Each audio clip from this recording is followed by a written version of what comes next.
আজ বানাবো 1.5 কাপ সুজি এবং 1 কাপ ময়দা দিয়ে এক থালা ফুলকো ফুলকো মালপোয়া।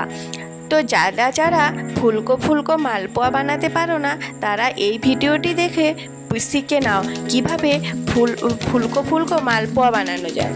তো চলো ভিডিওটি শুরু করা যাক।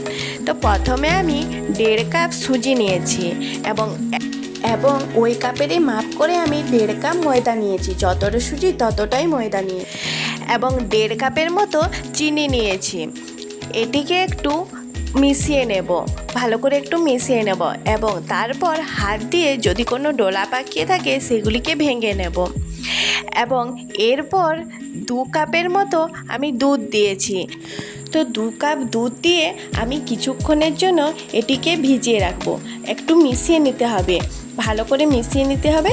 তারপর আমি কিছুক্ষণের জন্য ঢাকা দিয়ে রেখে দেব, 15 মিনিটের মতো ঢাকা দিয়ে রেখে দিতে হবে। তার ফিরে এসে দেখি সব দুধটা টেনে নিয়েছে।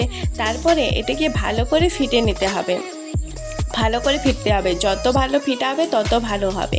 তো তারপর আমি একটু একটু করে দুধ মিশিয়ে এটিকে আবার ফিটে নেব। ভালো করে ফিরতে হবে, যত ফিটা হবে তত ভালো ফুলকো ফুলকো হবে। তো ভালো করে আমি ফিটে নিয়েছি। আমার তো ফিরতে ফিরতে হাত ব্যথাই হয়ে যাচ্ছিল, কিন্তু ফুলকো করার জন্য আমাকে ফিরতেই হবে। তারপরে একটু বেকিং পাউডার নিয়ে আবার ওই রকমভাবে ফিটে নিচ্ছি। এটি কিন্তু মিক্সিতে দেওয়া চলবে না, মিক্সিতে দিলে কিন্তু ভালো হবে না। তো আমি ফিটে নিলাম ভালো করে। এইরকম একটি ব্যাটার তৈরি করে নেব। এইরকম খুব বেশি পাতলাও হবে না, আবার খুব বেশি পুরোও হবে না।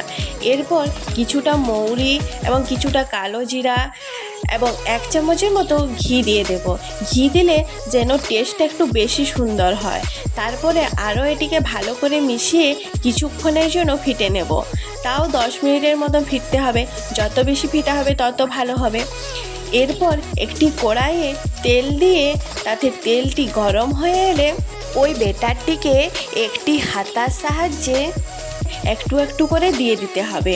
তো আমি দিয়ে দিয়েছি এবং কত সুন্দর ফুলছে সেটা তোমরা নিজেরাই দেখো। তো ফুলে উঠেছে। যখন এক সাইডটা হয়ে যাবে তখন অটোমেটিক ফুলে উঠবে। তারপর আরেক সাইডকে ভালো করে নাড়াচাড়া করে ভেজে নিতে হবে। তো কত সুন্দর লাল লাল করে আমি ভেজে নিয়েছি। এরকম করে সবগুলি আমি এক এক করে দিয়ে দেব। তো এটিও দেখো কি সুন্দর ফুলেছে। তারপর এপিঠ ওপিঠ ভালো করে ভেজে ঝাঁঝরা দিয়ে তুলে নেব। তো আমি আরও একটি ওই একই প্রসেসে দিয়ে দিচ্ছি, তোমাদেরকে দেখাচ্ছি এটা কত সুন্দর ফুলেছে দেখো।